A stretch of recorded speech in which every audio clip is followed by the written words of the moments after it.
Okay, so journal D runs as a system service. Okay, that collects and stores logging data. Okay, it has ability to, it can collect logs from, okay, ability to collect logs from user process. So that means you can send the logs, the kernel logs, std out, and sorry, standard output and standard error. So from this component, we can basically maintain or collect the logs, right? So all of the RPM based systems will have this journal D, right? So now we will have one more tool, right? Journal CTL. This is what we would be using, right? This is the primary tool for interacting with journal files collected and maintained, okay, by journal D is called journal CTL.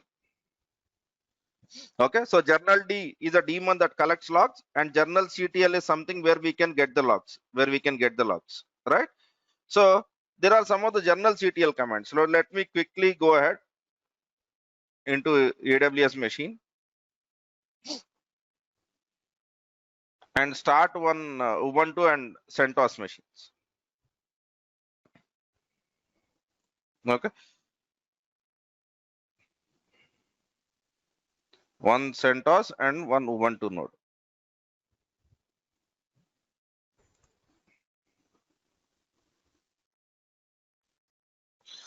Okay, let's look at the command line. Okay, so the first command line which we will be using is, okay, right, command to view journal logs, and the command which I would be using is directly I'll be using something called as journal CTL. Okay, right. So let me log in into Ubuntu node. I don't need all of this, right? I just need a public IP address. SSH Ansible @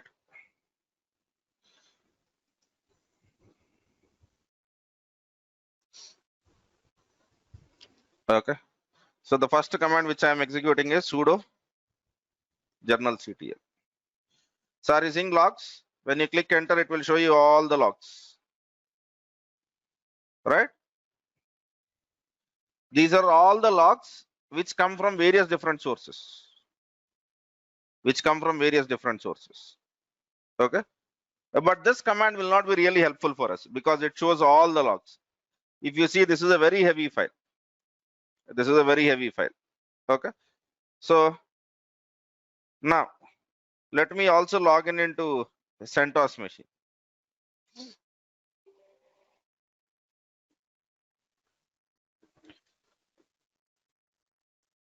Okay. So SSH Ansible @ this.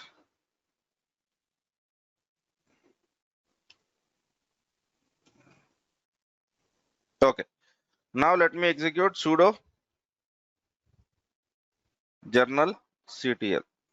So are you seeing the logs? If you execute Q, it will quit. So you would have all the logs of your system stored over here. View all the journal logs. Let us do this.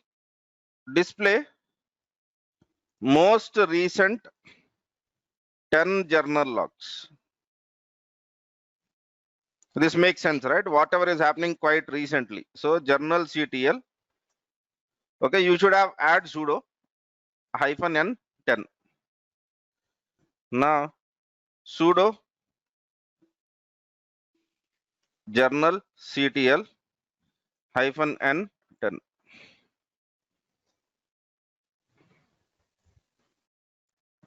Sorry, saying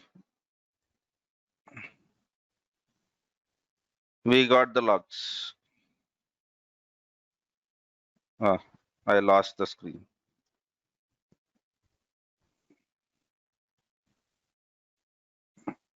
Right. Okay.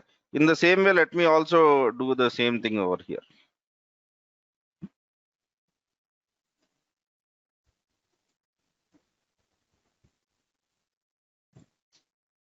Okay. Right. Sudo journal CTL hyphen N. Here I'll be putting 5 only.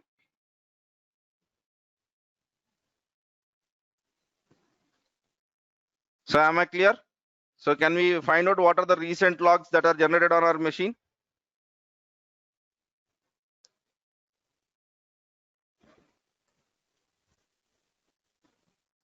Okay.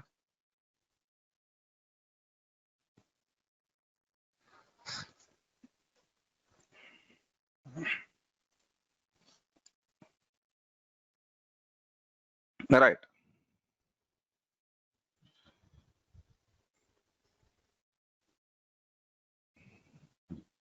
Review dot slash images slash linux 4.png. Right. Now, if you want, okay, detailed logs. If you want detailed logs, okay. So detailed logs are generally called as verbose logs. Okay. Detailed logs or verbose logs. So I'll be executing the command sudo journal CTL, okay, hyphen output verbose, and I don't want too many logs. I'll be just putting 2. Now let me execute them.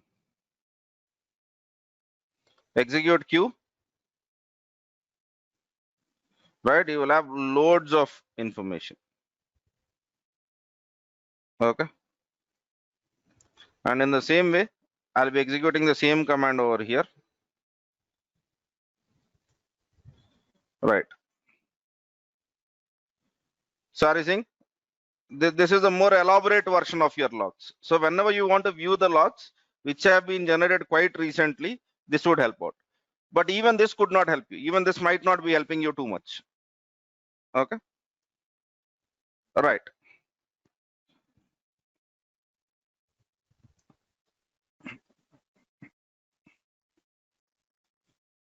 Right. So if you want to view the logs as they are collected, okay.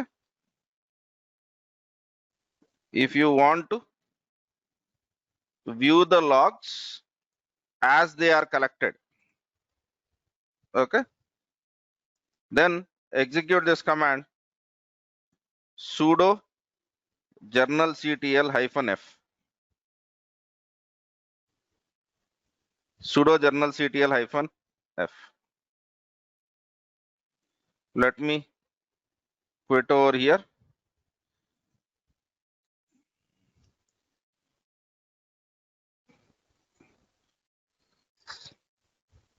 Right now there are no logs that are generated, but let me do one thing. Let me see if something changes.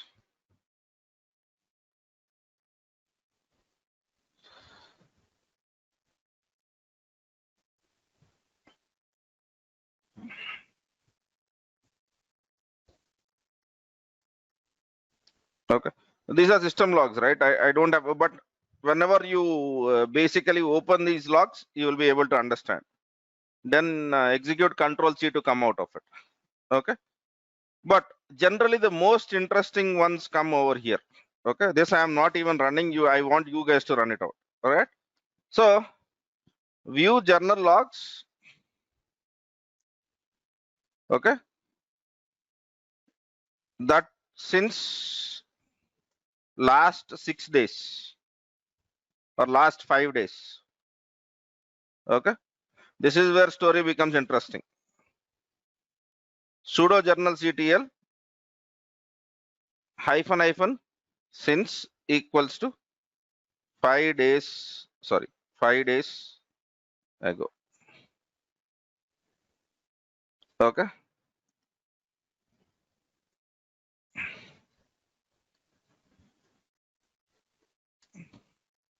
So you will get the logs from the last 5 days, which were generated on your machine.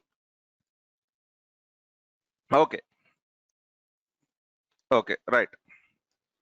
Now, if you want to see between something, you can do this also. From last 5 days until equals to 2 days ago. Between 5 days and 2 days ago. You can do this. Because this time I'll be using this. Okay. So you just see the dates. Today is August 5th. We are seeing the logs of August 3rd. Right? So you can go between dates also. You can go between dates also. Right? I'm just writing that straight away over here. Sudo journalctl ---- since equals to 2019. Okay. 12 31. Okay. Then it will show you all the logs that were generated between them. So you can give date and time and all of that stuff. Okay. Right. Now, let me try to tell you where this logs will come into play.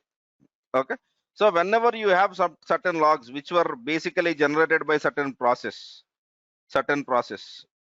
Okay. So to view the logs generated by certain service. Okay. Now I can execute something like sudo journalctl journalctl -u httpd. Let me try to run this. I have to run this over here.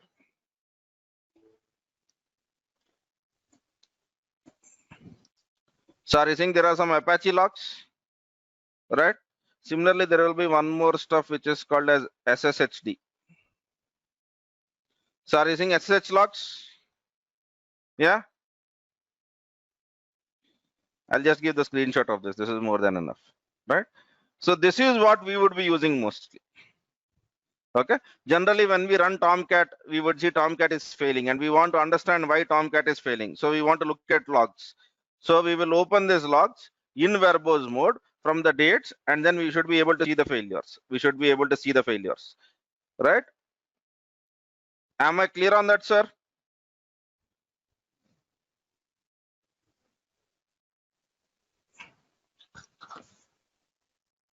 Yes or no? Yeah. Okay. Right. So are we clear on what a daemon is now? What is a daemon? A daemon is a program that runs in the background, and whenever your Linux machine starts, your sysv init or system manager starts it. Right? When we install something like Apache server, database server, they should be started when your machine starts, right?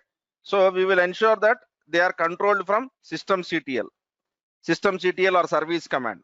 Okay, that's the reason why you would see me in some of the DevOps classes using sudo systemctl enable Apache. That means that whenever your machine is starting, start Apache. Whenever your machine is starting, start Apache. Am I clear on that, sir? Okay. So who starts the services? Right? Sysv init or systemd. Sysv init or systemd.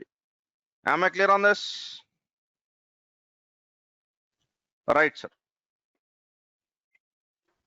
Good. Few classes ago, I think couple of days ago, I have used a term called as bootloader. Yes or no? Shall we try to understand what that is? Yeah, right. Now bootloaders. Okay, let me use all capitals. Right. For any OS, generally whenever you start any OS, okay, to boot, okay, you need bootloader.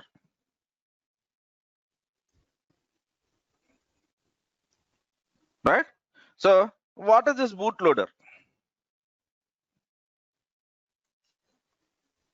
Bootloader is the first software program that runs when your computer starts. So when your computer is shut down, will there be anything in the RAM?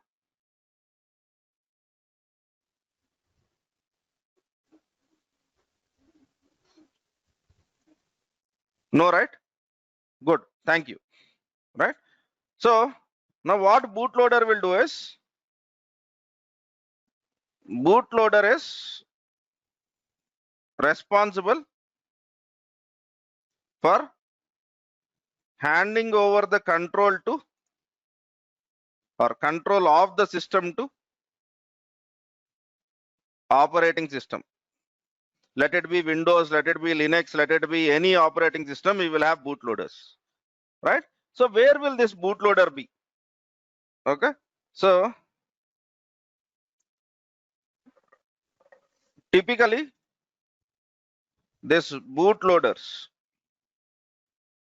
okay, will reside, okay, in the something called as master boot record, MBR, of the disk. Am I clear on this?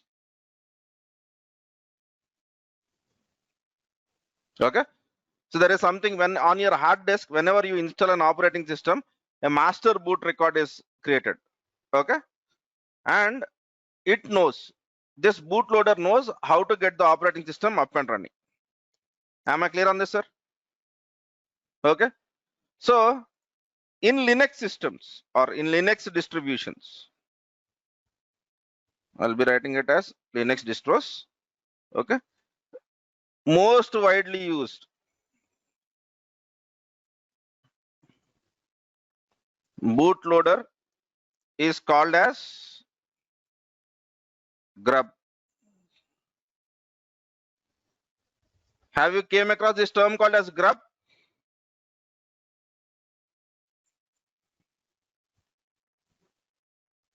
Yeah, right.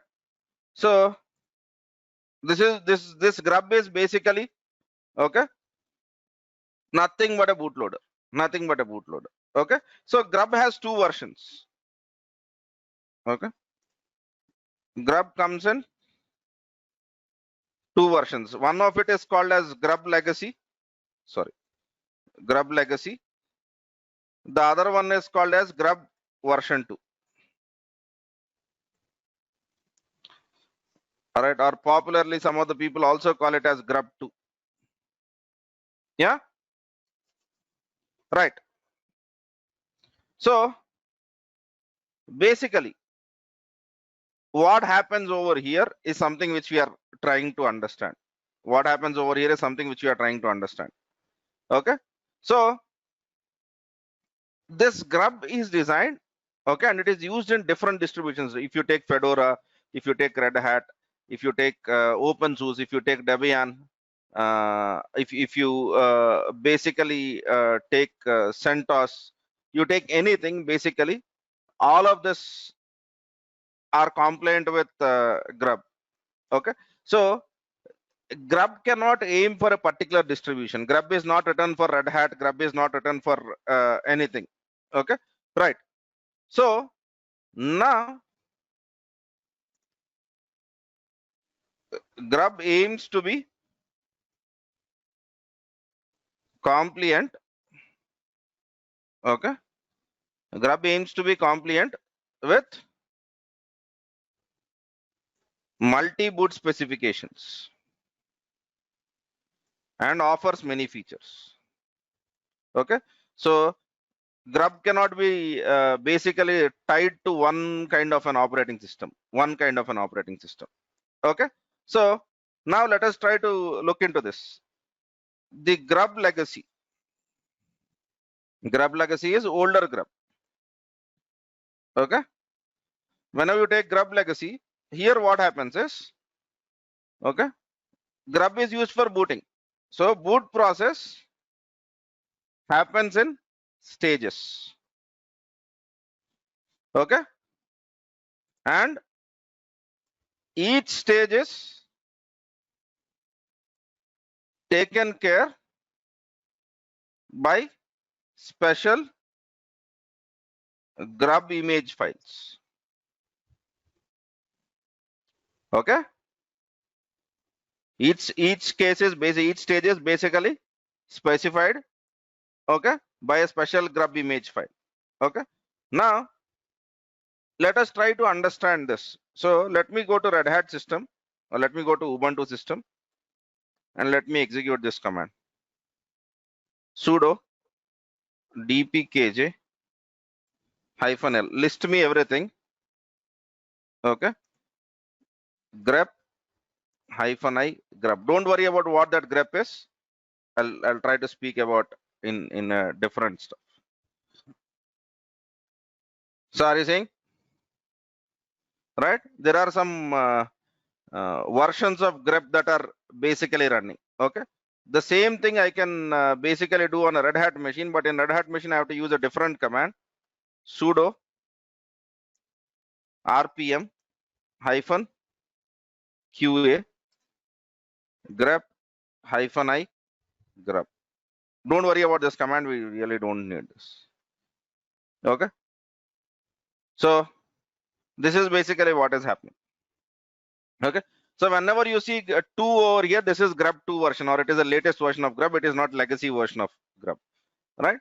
So yeah, right.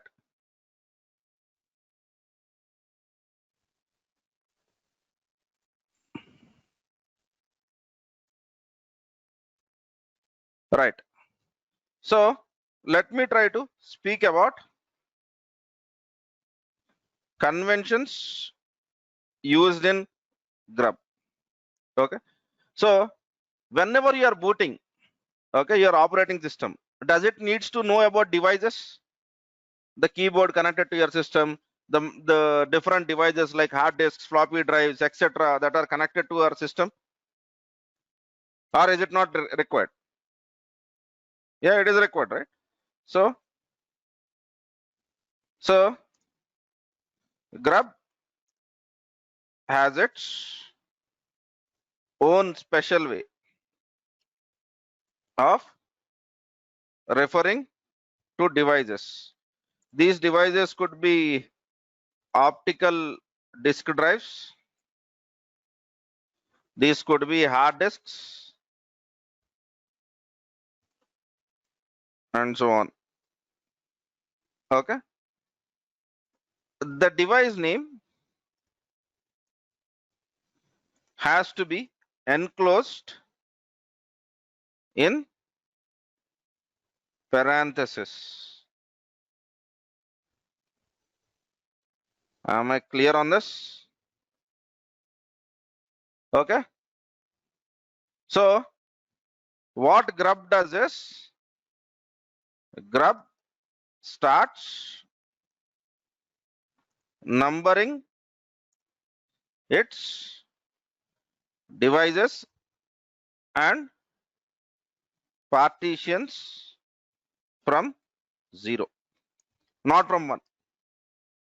Okay, so whenever you look at hard disk, you would be basically seeing as HD0.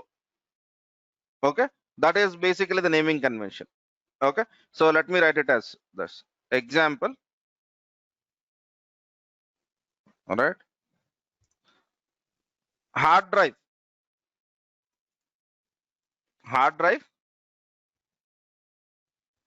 on the controller, okay, is referred as HD0.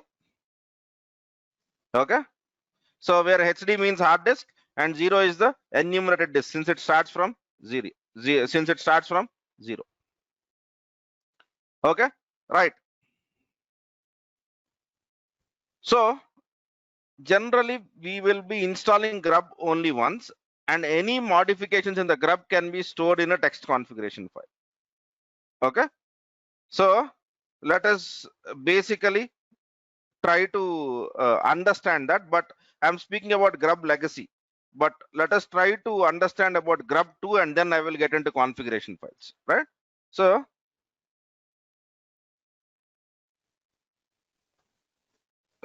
grub 2, okay, so you have to have a space, right? Grub 2 is most widely used one now, is most widely used bootloader now. Okay, right. So we can assume that at some point down the line we might not have grub legacy also, right? Fine. Now let us look at the features of grub 2. Configuration files. Okay, so the basic configuration file where you would have grub stored is now called as grub.cfg, right? So primary configuration file is now named as grub.cfg. Okay, so in grub, okay, in legacy grub, okay, we had a file name which was called as menu.lst. Am I clear on this? So in grub the configuration file has changed.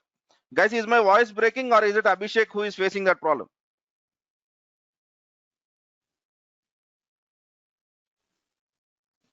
Okay, okay, right, sir. Now, and basically what happens is, right, multiple files are used to configure grub menu now. Multiple files are used to configure grub's menu. Okay, and these files are stored in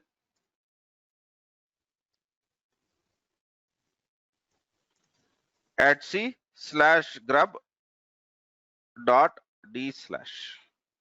So let me get into it. ll/etc.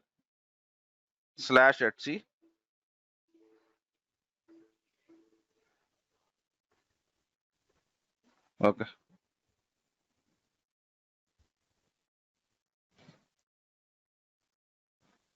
my bad, man. Okay, right.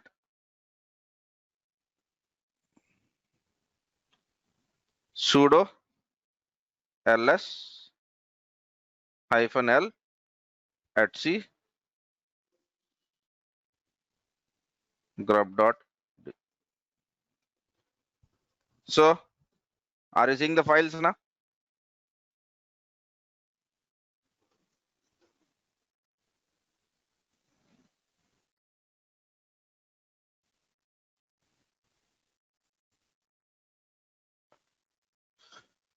Right. So you should always do the readme file whenever you work on anything like this, but okay.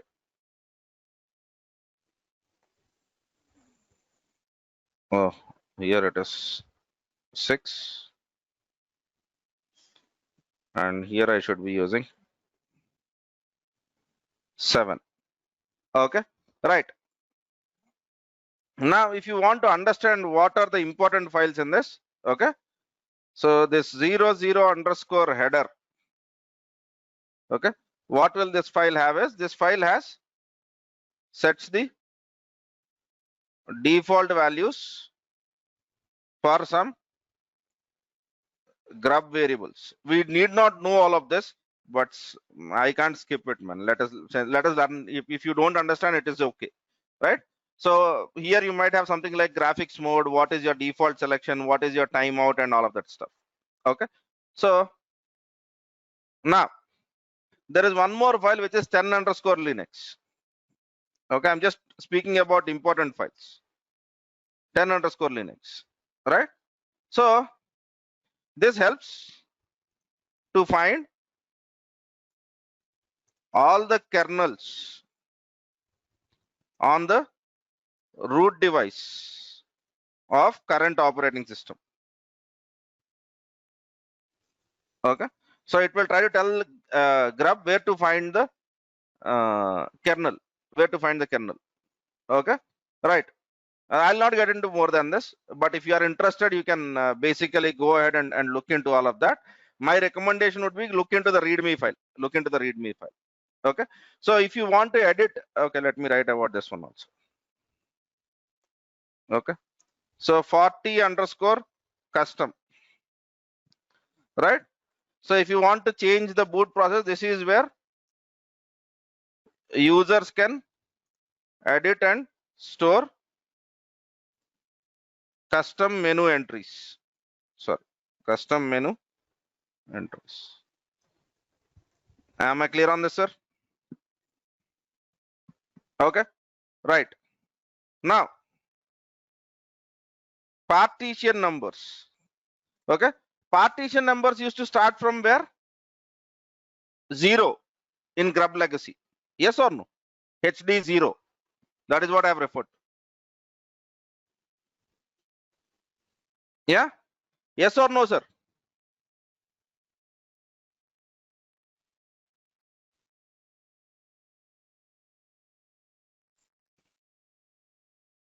Yeah, good. I ask you the question because I want to see if my connection is there or broken. That's the reason. Right. So, partition numbers in grub2 device names start at 1. Okay. But understand one thing. However, the physical device or name conventions are same. Okay, so whenever you are speaking about physical hard disk, it is 0, but whenever you are speaking about a logical partition which you try to create, then it will start from 1. Okay, right. Now where can I configure a grub2? Where can I configure a grub? So configuring grub2, right? Primary configuration file of grub2 is grub.cfg. Okay, so in the case of Ubuntu machines, okay, generally it will be present in cd or using /boot. Okay, so grub, okay, or using grub.cfg. Okay, if I basically go into Ubuntu machine, cd /boot /grub2. Okay,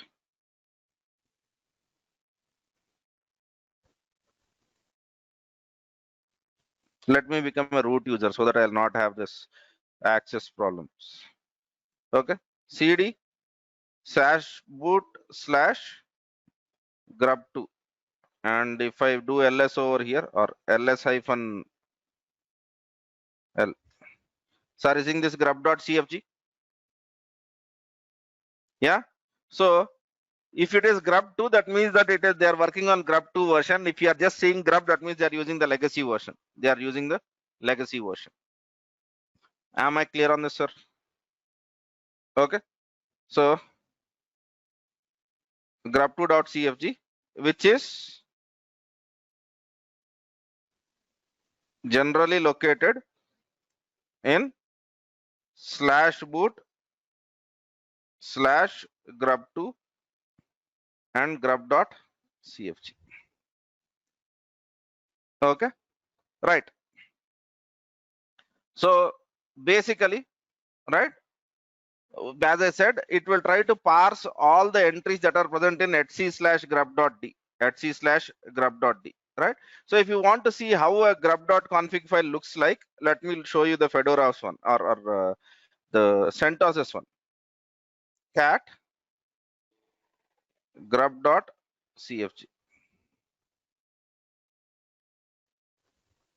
Okay, we will never modify this. Don't even worry about understanding this, but it is trying to basically try to tell that what happens, how the load happens, and all of that stuff. Okay, so we never need to worry about it. Okay, so whenever you load your machine, what happens is basically mentioned over here, right? How your Linux machine basically tries to load. Okay, and then if you want to add new entries, you have to get into, okay, the 40_custom entries. Okay, right. So what is a bootloader which Linux distributions these days are using?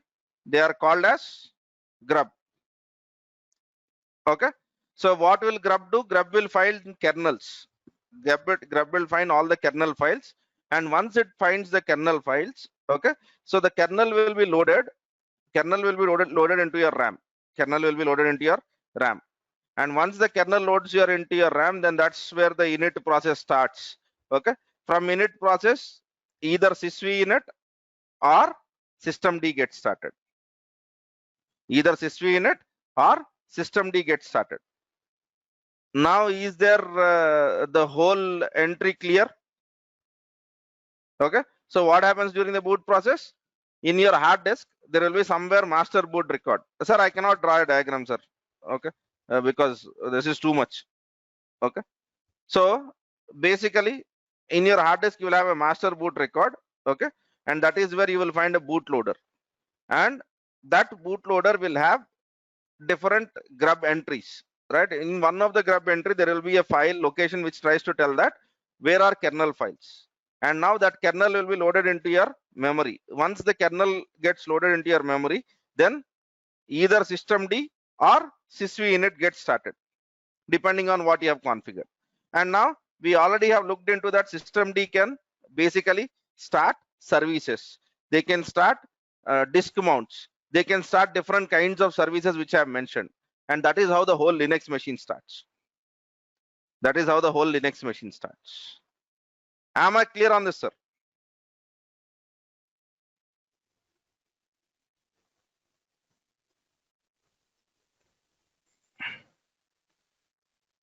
Yes. Okay. So how does Linux machine starts now? Okay. I will try to write simple terms, right? So Linux system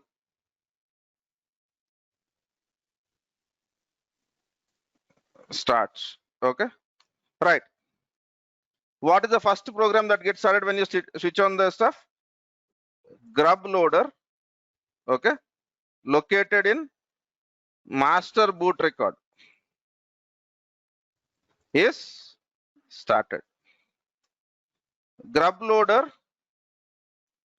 will find kernel files and load into RAM. Okay, then systemd or sysv init, whatever is configured. Okay, whatever is configured by distribution. Generally, you and me will not configure this. Okay, will be started. Okay, which will be what? Process ID 1. Okay, so once it is process ID 1, then from there the other processes get started. Am I clear on this, sir? Okay, it is just not Linux services, it is your disk mounts. Many things happen on your Linux system. Many things happen on your Linux system. Good, sir. Okay, so I'm getting into the right. Yeah, yeah, yeah. So I'm getting into actually the last theoretical topic of Linux, which is file systems. Okay, so I'll not start it today. I'll start it tomorrow. So let me speak about topics left in Linux. Left in Linux, and I'll try to tell you the schedule. We will speak about file systems. Okay, we'll speak about disks and all of that stuff. Okay, and then we will start shell or bash scripting. Then we will learn about regular expressions, right? Where we try to learn about grep, awk, and sed.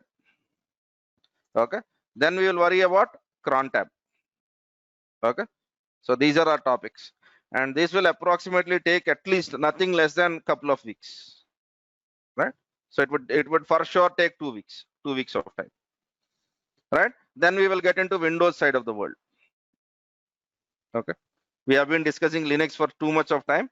Then we'll get into Windows, right? Then after that we'll come back into some servers like application servers, database servers, and web servers, and we will wind up this discussion. All right. Okay, right. Okay, so whatever I've spoken for the last 3 days, okay, this is a link. This is where everything gets started. Bootloader loads, finds kernel files and loads into the RAM, and from there systemd or sysv init starts. Systemd will start all the necessary services and whatever is required for your Linux machines, because that will be your process ID 1.